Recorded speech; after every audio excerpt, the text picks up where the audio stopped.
Yeah, it's great to be here and be part of the convention.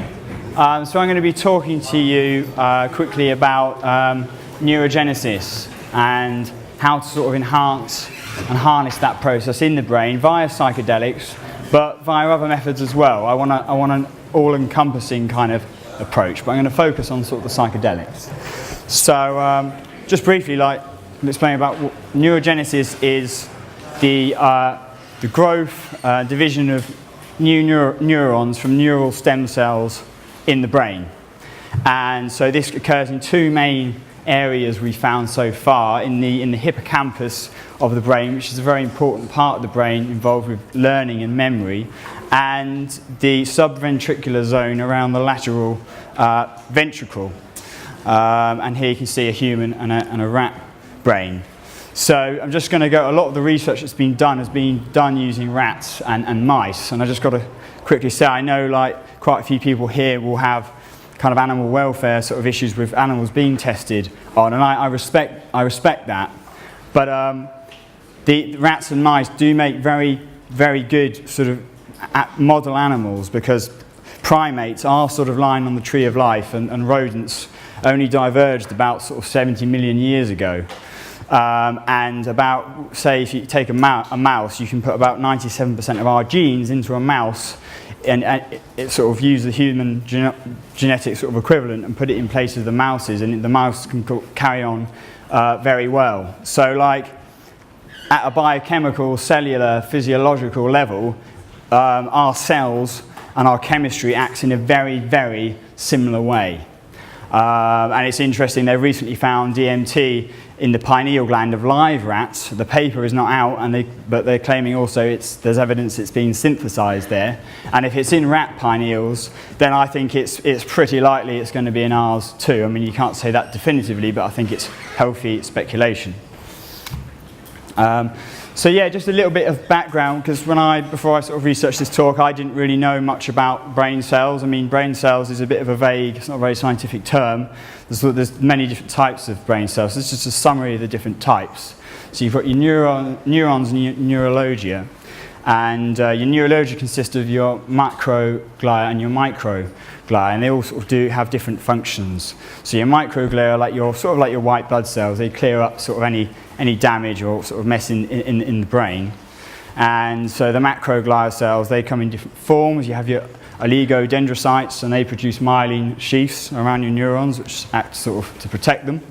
And your astrocytes surround blood vessels and kind of maintain a constant environment for them. And then your ependymal cells line the ventricles and are concerned with secretion, excretion in the cerebrospinal fluid. And so yeah, any neurogenesis that's going on in the brain is occurring from pre-existing neural stem cells in your brain. And they've recently found, they've done some research looking at carbon-14 from nuclear testing that's been incorporated into sort of our brains. And we think sort of about a third of the hippocampus is going through neurogenesis throughout our lives. And so there's a turnover of about 1.7% of your cells every year, or 600 new neurons every day, sort of in your hippocampus. And this is quite a new cutting-edge kind of frontier in science. There's been a massive, it's one of those examples in science where there's been a complete flip around. I mean, this quote here, in adult senses, the nerve paths are something fixed, ended, immutable. Everything may die, nothing may be regenerated. And although this is from 1928, this has been pretty much standard orthodoxy for most of the 20th century. So there was a bit of research in the 60s that hinted at it, but it wasn't really taken seriously. And then in the 90s, there are a few studies showing it in mammals and in us. And a key sort of thing driving this process is brain-derived neurotrophic factor, or BDNF.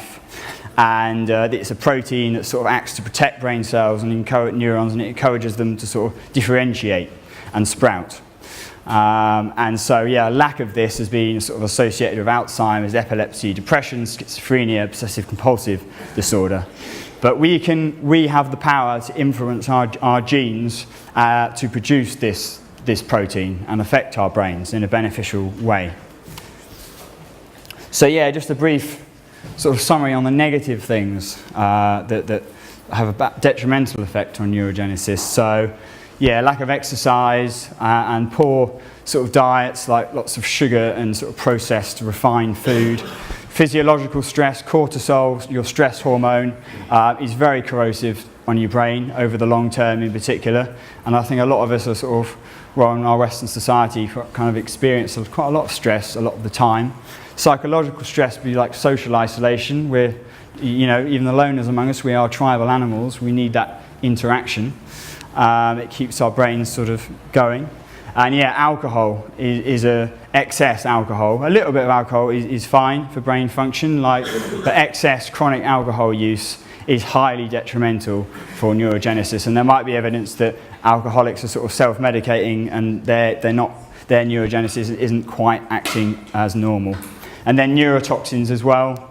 So say amphetamines, methamphetamine in particular is very nasty for your brain. So, and it's kind of interesting how it sort of wields that effect. It's not the methamphetamine that is itself which is damaging to the brain.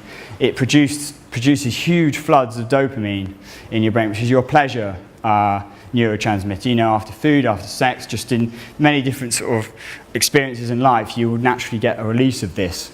But methamphetamine presses your dopamine button very powerfully, so you get this huge flood of dopamine, and your brain responds to that flood, which is completely unnatural for what it would normally experience by doing this thing, dendritic pruning. It prunes away all the excess dopamine neurons to counteract this. And this is a very long-term thing. So things that would normally give you pleasure don't anymore, and this can last for months or years, and there might be permanent deficits. So yeah, meth is not a good way to go. Yeah, lack of sleep as well. We all need sleep, very important for the brain, but it seems the brain is actually quite good at catching up. So if you've not had enough sleep and then you get enough sleep, although your neurogenesis will be lower than it normally would be, there's actually a slight increase once you've got enough sleep. So your brain does actually catch up. And then aging as well is an important factor, but as I'm going to discuss, there's a few different lifestyle factors you can do to sort of combat that. So yeah, positive factors, like I think that the best of them all is cardiovascular exercise, particularly running. It's very, very good for your brain. It has a whole other range of benefits as well. And you know, it's not limited to that, like getting on your bike or swimming or anything that sort of gets your system going is going to be good for your brain. So they've done research with mice and they kept these mice, some mice in just a sterile environment and then some other mice in a sterile environment with access to a running wheel. And the mice that had access to the running wheel had twice the levels of neurogenesis than the mice in the sterile environment.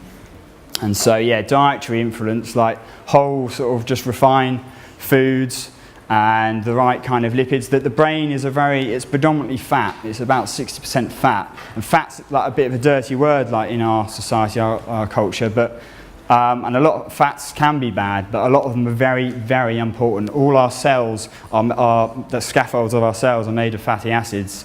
So the right fats in the right form are very important indeed.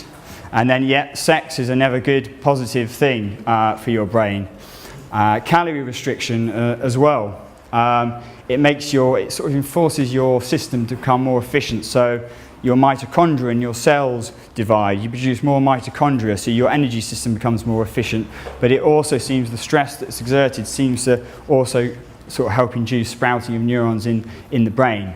And sunlight as well is very important. I think most of us know that exposure to sunlight increases vitamin D levels. But it also raises serotonin levels, and it also raises a protein called glial cell line derived neurotrophic factor, or GDNF. And like BDNF, that is a very potent neuroprotective protein that is very beneficial. And then certain substances, which I'm going to be talking to very soon. And yeah, an enriched environment is very important.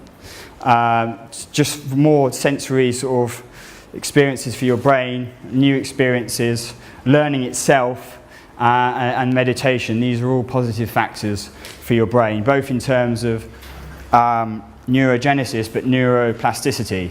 So that's changes in your synapses and your sort of internal sort of structure of your brain due to experiences and environment and factors like that. And the two are linked, so neurogenesis can sort of inspire neuroplasticity to increase. And yeah, another thing just with exercise and meditation actually is they're both very potent at reducing cortisol levels, stress hormone levels. So that's another added benefit, because stress is probably one of the most important negative factors associated with neurogenesis.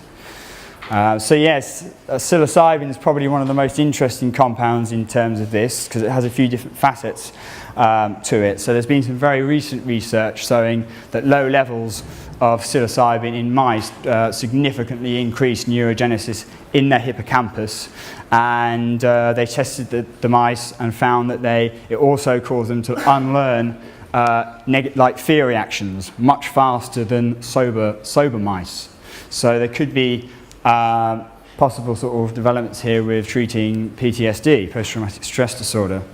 And this kind of builds on, interestingly, from research using big doses, like 30 milligram doses at Johns Hopkins Medical School in the States a few years ago.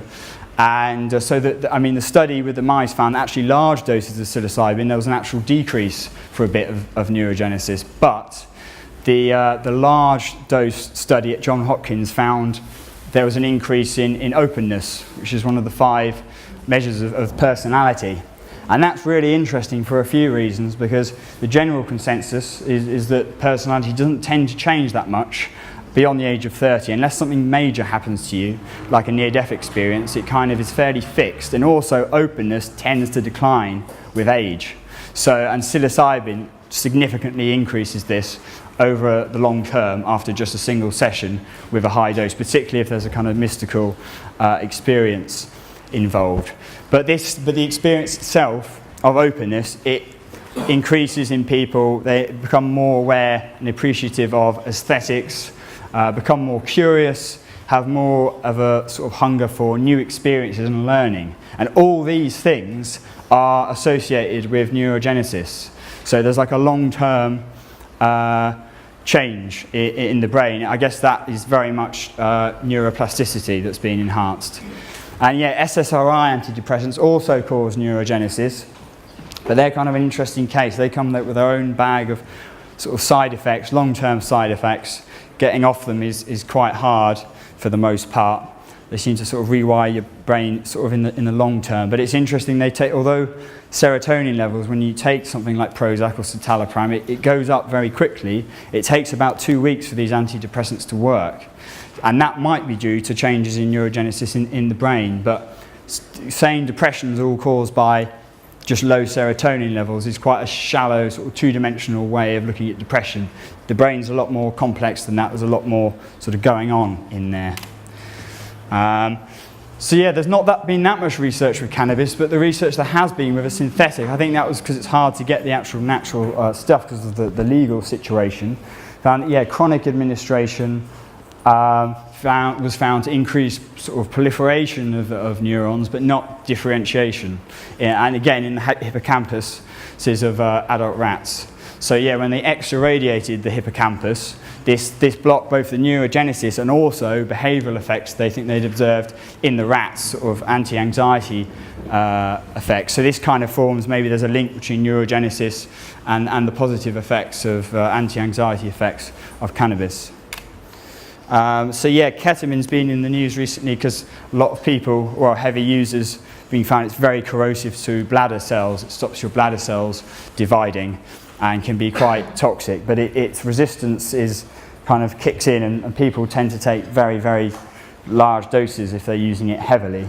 But this research, with its antidepressant research, is with sub-anesthetic doses. And there was a review in the journal Science, which is one of the most prestigious science journals in the world, saying that the antidepressant findings with ketamine are some of the biggest findings in depression research in the last 50 years. and it kicks in very quickly. Unlike the SSRI antidepressants, if you've got to wait 2 weeks for an antidepressant to kick in, if someone's in a very bad way and at risk of suicide, that might not be that helpful. Ketamine kicks in within hours, its antidepressant effects, so it could literally be a lifesaver for people who are in a very bad way. And again, there's the study on ketamine looked at rats, and this time BDNF, and it found this 10 to 15 milligrams per kilogram dosage. There was a significant increase in BDNF expression in the rats. I mean, this may come at a cost. It may be that the ketamine is, I mean, certainly at chronic heavy doses, I think ketamine will be neurotoxic to the brain and cause damage over the long term. So again, this is only like small sub-anesthetic doses. So yeah, Ibogaine is an interesting one. So it's been found to increase levels, again, like sunlight, of this glial cell line-derived neurotrophic factor. And this, yeah, like BDNF, it assists in the survival and differentiation of new neurons. It acts like a positive feedback loop as well. So once the Ibogaine, firstly it hangs around in it's lipophilic, so it hangs around in your fatty tissues for months, and so you gradually get little bits being released all the time. But the Ibogaine itself, when it causes this increase in GDNF, it sort of causes this positive feedback loop, and that can last sort of like a good month, 6 weeks, or more, depending on the dosage. And there's this sort of long-term, and this is why it's maybe you have to be careful about doing or using other substances after an iboga flood, because you're still very much being kind of rewired and worked on by the iboga. Just because the experience over doesn't mean its work is done. So yeah, and they think that GDNF may also be responsible for its anti-addiction, or part of its anti-addiction interrupting sort of effects. And yeah, and it's a potent sort of neurotrophic factor in rodent primate models of Parkinson's disease, which is like centered on the hippocampus. So yeah, so meditation, I'm not sure there's been like conclusive evidence so far of showing neurogenesis, but it certainly increases neuroplasticity. And there's been some interesting MRI studies on this at Harvard, and it found both long-term, short-term meditation practice has been sort of linked with changes in certain key areas of sort of personality, and changes in the density of grey matter in different parts of the brain. And there might be some synergy as well with psilocybin and these other things. It's interesting, there was a talk I caught at the end of today looking at ayahuasca and changes in brain structure and neuroplasticity. I don't think there's been any research looking into ayahuasca and neurogenesis, but it wouldn't surprise me at all, being that the harmala alkaloids are related to Ibogaine, DMT is very similar to psilocybin. It wouldn't be of any surprise that it too causes increased neurogenesis. So yeah, it's important to remember this is like a very, very cutting edge field. The science isn't in by any means, and so we don't quite know sort of what to make of it, and there's certainly going to be future kind of advances that I think could be important with depression and neurodegenerative diseases and stuff, but we can't sort of, it's still very much in progress, this research. So yeah, but there's many things. Certainly, growing new brain cells it's definitely not going to do you any harm, and it could do you a lot of good. So yeah, so there's a lot of different ways you can kind of like influence this process for the better. And so yeah, so if there's a kind of a meaning to this life beyond the simple one of reproduction, I think it's to experience and to learn and to love. Thank you for listening.